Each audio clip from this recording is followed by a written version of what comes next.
ഇനി നമ്മൾ അച്ഛനെ സഹായിക്കാൻ വേണ്ടിയിട്ട് തൊടിക്ക് പോവുകയാണ്. അമ്മയുടെ പാട് നോക്കിയിട്ട് അമ്മ പോയി. ഇനി അമ്മൂസിൻ്റെ കഴിഞ്ഞപ്പോൾ അവൾ അച്ഛൻ്റെ അടുത്തേക്ക് വന്നു. അപ്പോൾ ഞാനിനിയിപ്പോൾ ഇവരെന്തൊക്കെയാണ് പണിയുന്നതെന്നൊക്കെ അറിയാൻ വേണ്ടിയിട്ട് വന്നിരിക്കുകയാണ്. ഇവിടെ ഒരുപാട് പരിപാടികളൊക്കെ ഉണ്ട്.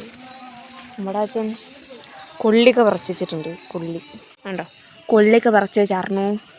ഇവിടെ കുറേ കൊള്ളിയൊക്കെ ഉണ്ടായിരുന്നു. കണ്ടോ, ഇത് മിയാസാക്കി മാങ്ങ. മിയാസാക്കി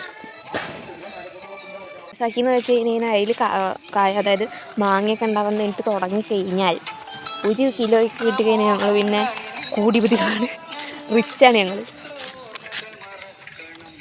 പിന്നെ റിച്ചാണ്. എന്താണെന്ന് വെച്ച് കഴിഞ്ഞാൽ അതിൻ്റെ 1 കിലോയ്ക്ക് തന്നെ ഏകദേശം 1 ലക്ഷമൊക്കെ തൊട്ടിട്ട് നല്ല ഇതുള്ള ഇതാണ് ഇപ്പോൾ. ഇപ്പോൾ നമ്മൾ വേറൊരാളെ ഇവിടെ കാണിച്ചു തരാം. ഇതിനെയാണ് ഞങ്ങൾ പറയുക വളമിടൽ. അമ്മ വളമിടുക എന്നെ നീട് കളിക്കുക. എന്താ അവിടെ എൻ്റെ അച്ഛനുണ്ട്. അച്ഛൻ അവിടെ ഉള്ള മൊന്തേ കൂടെ ഒക്കെ നടക്കുന്നുണ്ട്. എന്താ ഞങ്ങളുടെ തൊടിയിൽ ഇങ്ങനെയൊന്നുമല്ല ഉണ്ടായിരുന്നു. ഞങ്ങളുടെ തൊടിയിൽ ആകെ 2-3 മാവും പ്ലാവും ഇതൊക്കെ ഉണ്ടായിരുന്നുള്ളൂ. ഇപ്പോൾ ഞങ്ങൾ കണ്ടോ ഒരുപാട് ചെടികൾ, എൻ്റെ പിന്നിലും മുന്നിലും ഒക്കെ ഒരുപാട് ചെടികളായിട്ടുണ്ട്. പലതരം ചെടികളാണ്. പലതരം ചെടികളെന്ന് പറഞ്ഞു കഴിഞ്ഞാൽ എൻ്റെ അച്ഛനൊരു പ്രാന്ത് തോന്നിയിട്ട് അങ്ങനെ ഇവിടുത്തെ മരങ്ങളൊക്കെ വെട്ടിയിട്ട് ഞങ്ങൾ പുതിയ മരങ്ങളൊക്കെ വെച്ചു.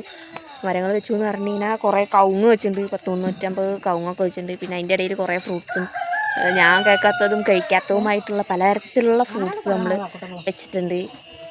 വളമിടാൻ വേണ്ടിയിട്ടാണ് ഞാൻ ഇപ്പോൾ ഇങ്ങോട്ട് വന്നത്. പക്ഷേ നോക്കുമ്പോൾ എനിക്കിപ്പോൾ ഇവിടെ വേറെ പണിയൊന്നുമില്ല. ഇവിടെ അങ്ങനെ വെറുതെ അങ്ങനെ നോക്കിയിരിക്കുക. 20 മിനിറ്റ് ആവണത് വരെ അങ്ങനെ വെറുതെ ഇവിടെ ഒരു മരത്തിനും ചാരിയിട്ട് ഇങ്ങനെ നിൽക്കുക. അനിയത്തി പിന്നെ എല്ലാ പണിയും ചെയ്യുന്നുണ്ട്. ഉറുമ്പുണ്ടോ? ഉറുമ്പൊന്നുമില്ല. കുറച്ച് നേരമായി നിൽക്കാൻ തുടങ്ങിയിട്ട്. അപ്പോൾ അനിയത്തി എല്ലാ പണിയും ചെയ്യുന്നുണ്ട്. എന്താ ചെയ്യുക, അങ്ങനെ അനിയത്തിമാരൊക്കെ എല്ലാവരും വിചാരിക്കണത് അനിയത്തിമാരും അനിയന്മാരൊക്കെ വിളിച്ച് അടി കൂടുക, നന്നായിട്ട് അവിടെ അടി നടക്കുക, അങ്ങനെയൊക്കെ ഉണ്ടാവുന്നതാണ്. പക്ഷെ എൻ്റെ വീട്ടിൽ അങ്ങനെ ഒരു പ്രശ്നമില്ല. എന്താണെന്നറിയില്ല. ഞാൻ നല്ല കുട്ടി ആയതുകൊണ്ടാണോ ഇനി അവൾ നല്ല കുട്ടി ആയതുകൊണ്ടാണോ എന്നറിയില്ല. ഞങ്ങൾ നല്ല സഹോദരി ഒക്കെ ആയിട്ടാണ് നടക്കുന്നത്. സഹോദരി ബന്ധം നല്ല സൂക്ഷ്മമാണ്. നല്ല ഫ്രണ്ട്ഷിപ്പൊക്കെ ആയിട്ടാണ് ഞങ്ങളുടെ ഫാമിലി എന്ന് പറയാൻ തന്നെ. നല്ല ഫ്രണ്ട്ഷിപ്പോട് കൂടിയിട്ടുള്ള ഫാമിലിയാണ്.